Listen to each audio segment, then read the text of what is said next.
all are fine. So welcome back to the world of physics. This is Sonali, your physics tutor, and you're watching a YouTube channel that is Physics, the Friction of Minds. So बच्चों, in order to understand the physics to the easiest and the finest way, just stay tuned with the channel because this is the platform where we discuss the concept. Okay? Because physics is incomplete without concept. तो अगर आपको physics को समझना है तो आपको concepts को समझना होगा.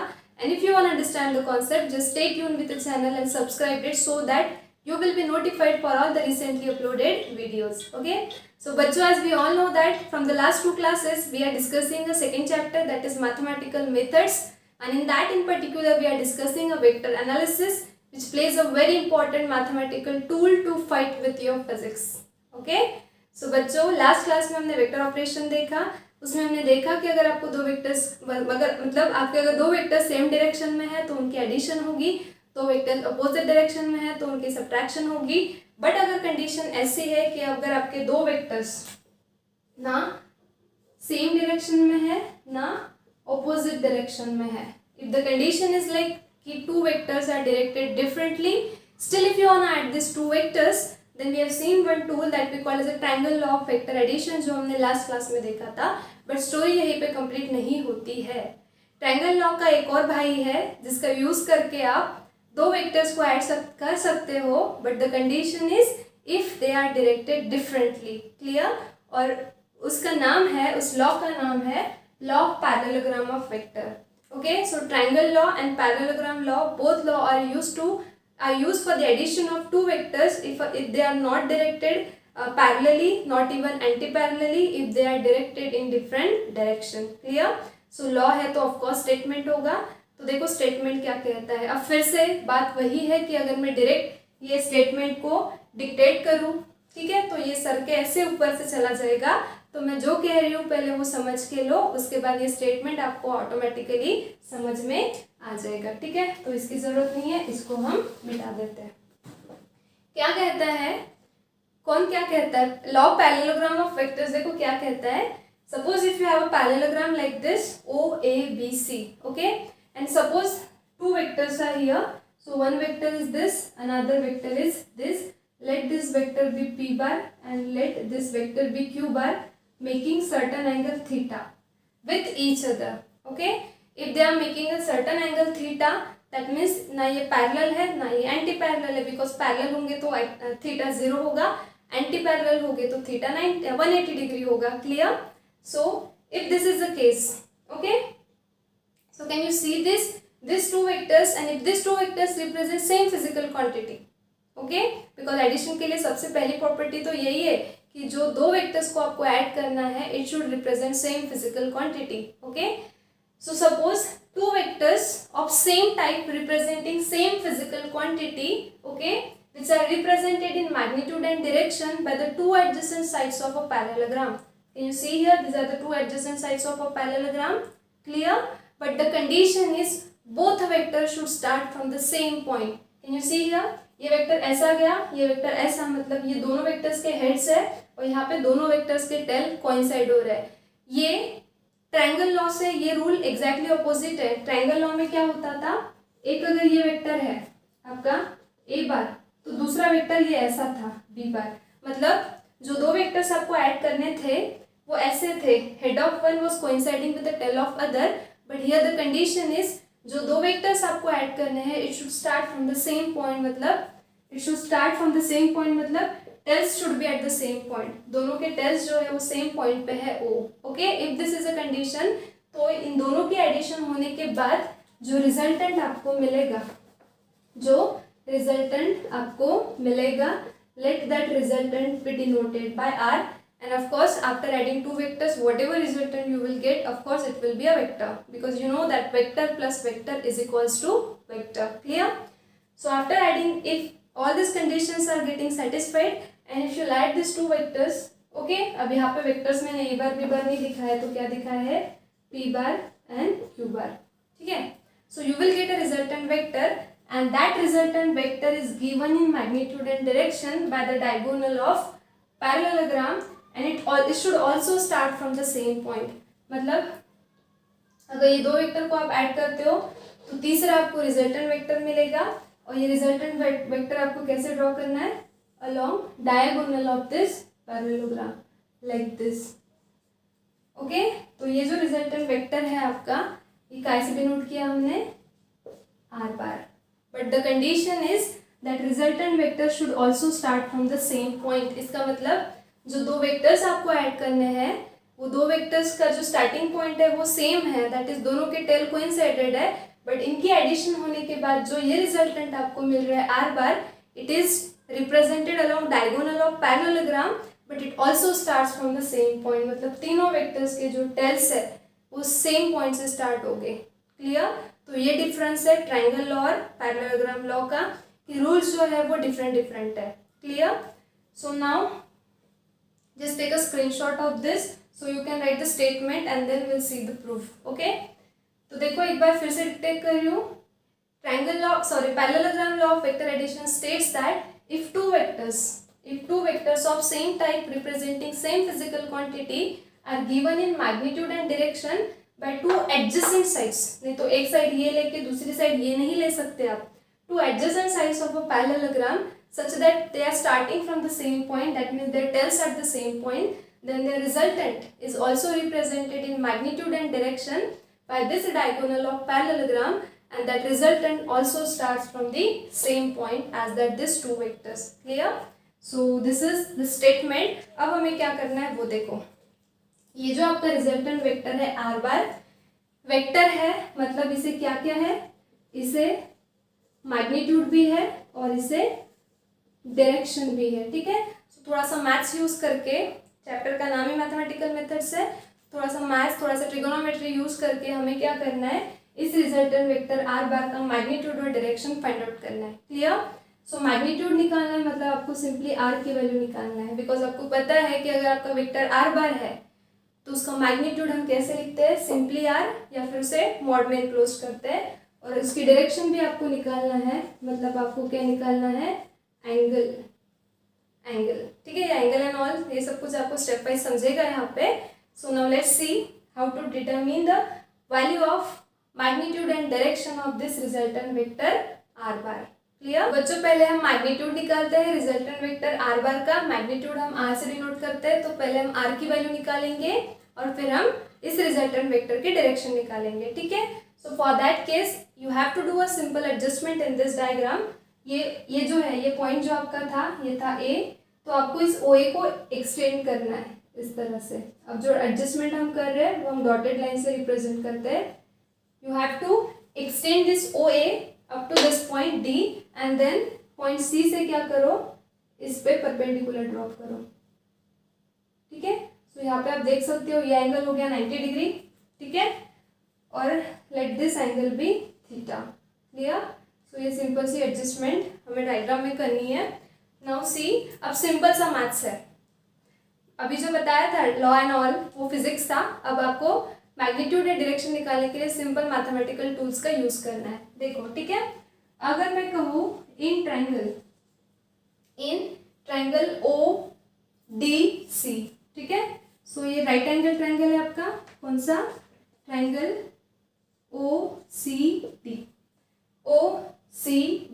If I use the theorem of Pythagoras, then what can I write there?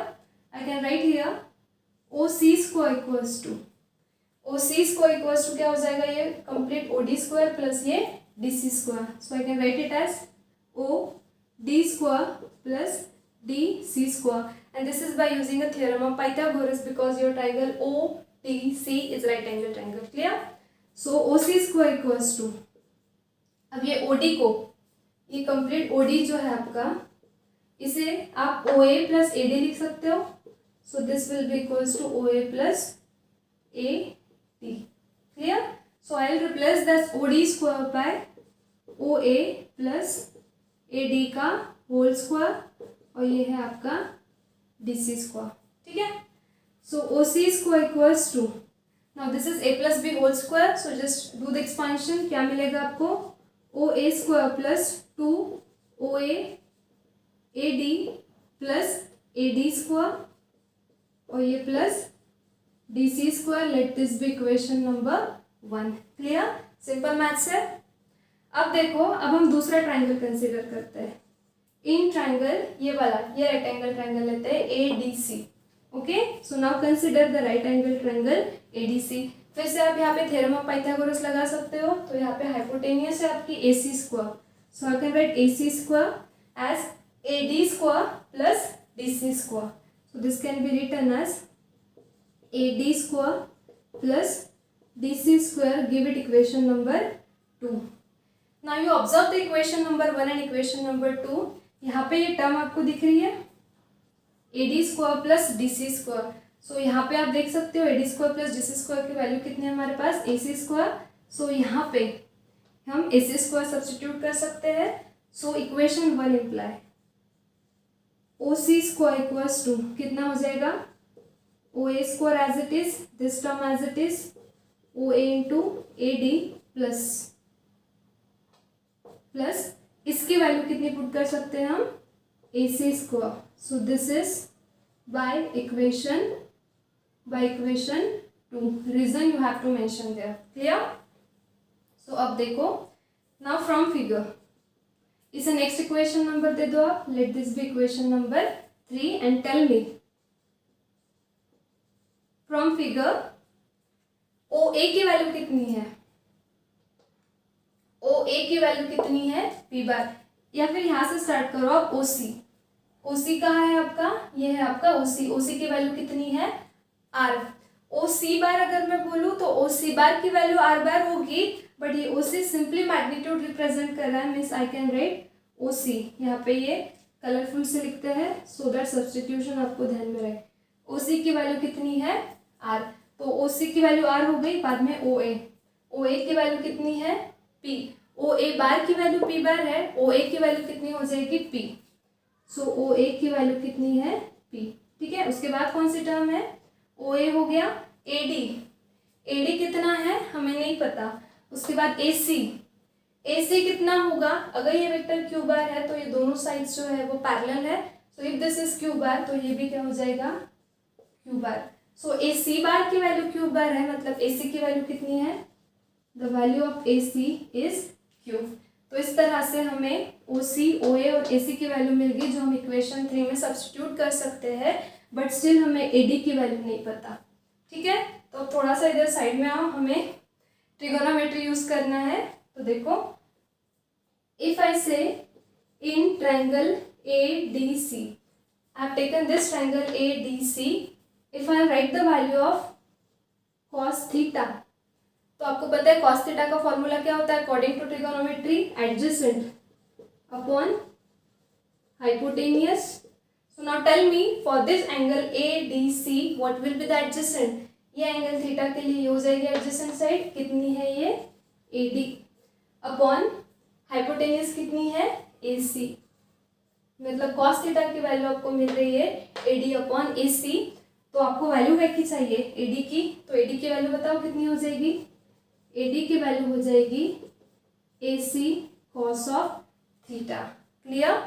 But आपको ये भी पता है कि ए सी की वैल्यू कितनी है, ए सी की वैल्यू कितनी है Q. So you can replace A C as Q cos of theta.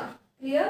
तो इस तरह से एक ये जो अननोन वैल्यू थी ए डी की, ये भी हमने निकाल ली by using a trigonometry. Okay, by using the geometry of that figure. So now replace all this value and this value. ये वैल्यू भी अब हम यहाँ पे लिख लेते हैं. ए डी इक्वल्स टू कितनी है आपका Q cos of theta. But ये आपको सॉल्व करना है, नहीं तो डायरेक्टली वैल्यू पुट कर दोगे. ठीक है. सो यहाँ से ये सारी वैल्यूज उठाओ और इक्वेशन 3 में सब्सटीट्यूट करो. ओ सी की वैल्यू है आर, तो ओ सी स्क्वायर मतलब हो जाएगा आर स्क्वायर.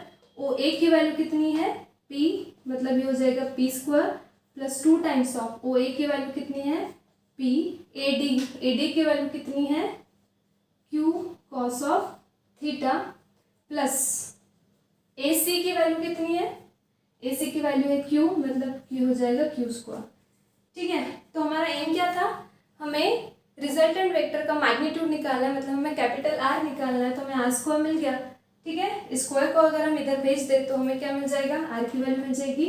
तो ये क्या हो जाएगा, R equals to square root of P square plus 2 times of P Q cos of theta plus Q square. Okay. So this is your resultant expression for magnitude. Magnitude of what? Magnitude of resultant vector r bar. Clear? So इसका screenshot ले लो, क्योंकि अब हमें क्या करना है, resultant vector की direction निकालना है. ठीक है, so just take a screenshot. I hope there is nothing like a difficult and all. Still, if you come across any difficulty, you can ask me. Now you have to determine the direction of resultant vector r bar. तो अगर आपको direction निकालना है तो मैंने आपको तभी बताया कि आपको क्या निकालना है, एंगल. अब क्वेश्चन ये राइज होता है कि एंगल कौन से दो वेक्टर का निकालना है. तो बच्चों, अगर आपको रिजल्टेंट वेक्टर की डायरेक्शन निकालना है, that means you have to determine the angle made by resultant vector with any of the adjacent sides of parallelogram. मतलब ये देखो यहाँ पे, this is your resultant vector r bar, this is one of the adjacent side p bar. सो यहाँ पे suppose जो angle form हो रहा है वो हम अल्फा से डिनोट करते हैं. तो आपको रिजल्टेंट वेक्टर की डायरेक्शन निकालना है, means you have to determine the value of this angle alpha made by resultant vector r bar with this vector p bar. Clear? To mention that, let alpha be angle made by r bar with p bar. Clear? So now again you have to use the geometry of figure and you have to use the simple mathematics. So first of all we will consider triangle ODC. ठीक है? So I have written in triangle ODC, tell me the value of tan of alpha. अब theta नहीं आएगा, अब क्या आएगा, ये alpha. ये ट्राइंगल ODC. tan अल्फा की वैल्यू क्या होगी, आपको पता है tan अल्फा मतलब क्या होता है, opposite side upon adjacent side. ये सब कुछ आपने स्कूल में पढ़ा है. Clear? So tell me for this angle alpha what is the opposite side. ये हो जाएगी अपोजिट साइड, कितनी है वो, CD upon what is adjacent side for this angle alpha, ये हो जाएगी adjacent side, what is that, OD. So this is OD. Clear? So I can write tan alpha as this is CD upon, now again I can write this OD. OD को I can write as OA plus AD. So just substitute OD as OA plus AD. So this is OA plus AD and let this be equation number 1. अब फिर से हमें क्या करना है, बस इस इक्वेशन में CD, OA और AD की वैल्यू सब्सटीट्यूट करना है. तो देखो, from this diagram the value of OA is what, P. OA बार की वैल्यू P बार है, मतलब OA सिंपली मैग्नीट्यूड रिप्रेजेंट करता है. So from figure mention here, from figure OA की वैल्यू कितनी है, P. ठीक है, तो OA की वैल्यू हमें मिल गई. अब CD और AD की वैल्यू निकालना है. AD की वैल्यू हमने अभी निकाली थी, बट फिर से हम रिपीट करेंगे. देखो, क्योंकि डायरेक्टली लिख दिया तो कुछ बच्चों को कंफ्यूजन हो सकता है. Tell me again, will take this angle, this triangle ADC. ठीक है, तो अब देखो OA की वैल्यू आपके पास है, CD और AD की वैल्यू आपको निकालना है. तो we have taken in triangle ADC. ठीक है, ये इससे लिखते हैं हम, in triangle ADC. If I find out sine theta, कितना हो जाएगा बताओ. For this angle ADC if I find out sine theta equals to क्या हो जाएगा, अपोजिट अपॉन हाइपोटेनियस. ये एंगल थीटा के लिए ये हो गया अपोजिट साइड, कितनी है वो, CD. और हाइपोटेनियस क्या है आपकी, AC. Right? So I can write CD as AC sin of theta. So now I can write CD as, you know the value of AC. AC की वैल्यू कितनी है, Q. So I can write it as Q sin of theta. तो इस तरह से मुझे अब CD की भी वैल्यू मिल गई. अब मुझे वैल्यू निकालनी है AD की. So by using the same triangle ADC, if I find out cos theta equals to क्या हो जाएगा, adjacent upon hypotenuse. For this angle theta ये हो जाएगी adjacent, what is that, AD. और हाइपोटेनियस कितनी है आपकी, AC. So AD equals to क्या हो जाएगा, AC cos of theta. So AD equals to, AC की वैल्यू आपको पता है अगेन कितनी है, Q. So this will be Q cos of theta. तो इस तरह से आपको अब AD की वैल्यू भी मिल गई। ठीक है, अब सारी वैल्यूज आपको पता है तो यहाँ पे लिख लेते हैं हम सारी वैल्यूज। OA की वैल्यू हमें मिल गई, CD की वैल्यू है आपकी Q साइन ऑफ थीटा और AD की वैल्यू है Q कॉस ऑफ थीटा। अब ये सारी वैल्यूज उठा के इक्वेशन नंबर 1 में सब्स्टिट्यूट करो।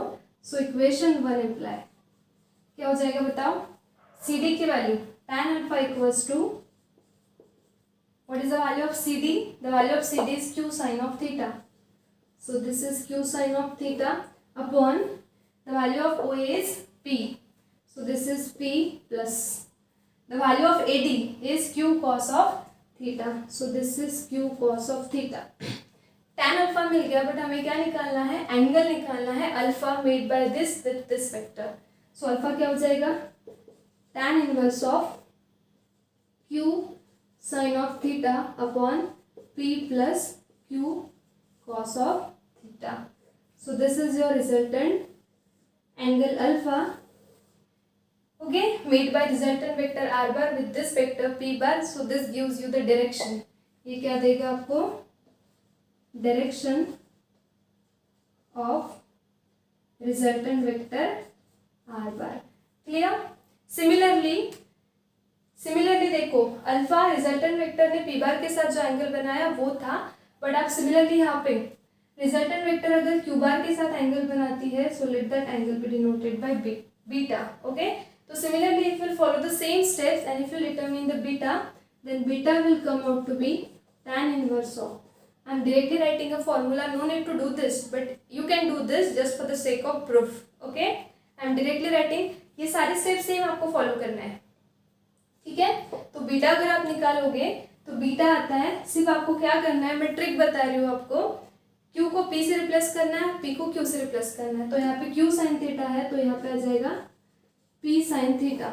Sign cos as it is रखना है, तो साइन को भी कॉस, कॉस को साइन कर दोगे, आपको सिर्फ P को Q, Q को P करना है। ठीक है, तो यह आ जाएगा P sine theta upon P के जगह पे Q प्लस Q के जगह पे P और ये cos theta as it is. So this is the value of beta, and beta क्या है? Beta is angle made by resultant vector r bar with this vector q bar, which is one of the adjacent sides of parallelogram. So ये था आपका whole concept of parallelogram law of vector addition. Clear? So if you have two vectors which are not parallel, not even anti-parallel, if you wanna add it, then you can use either a triangle law or you can use it either a parallelogram law of vector addition. So these are the two tools to add the vectors if they are directed differently, making certain angle theta with each other. Clear? इसका भी screenshot आप ले लीजिए और सब कुछ आपको note down करना है, because most of the time ये जो पॉइंट है ये आपको 3 मार्क्स के लिए आता है एग्जाम में। ठीक है, और अगर आपको 3 मार्क्स के लिए आता है तो आपको स्टेटमेंट, डायग्राम, मैग्नीट्यूड, डायरेक्शन यहाँ तक के पूरा लिखना है। क्लियर? इन इक्वेशंस को हम नाम दे देते हैं, ये 1 था, ये 2 ले लो, ये 3। Clear? So I hope you got it. Simple mathematical tools use किए हैं, चैप्टर का नाम है मैथमेटिकल मेथड्स है। फिर भी अगर आपको कोई डिफिकल्टी आती है तो just ask your difficulty, just mention your difficulty in comment section. Okay, we will do the interaction. Okay, so now with this point is over. So in the next class we will meet with the next point of your chapter, mathematical methods. Till then, stay studious, stay curious. Thank you.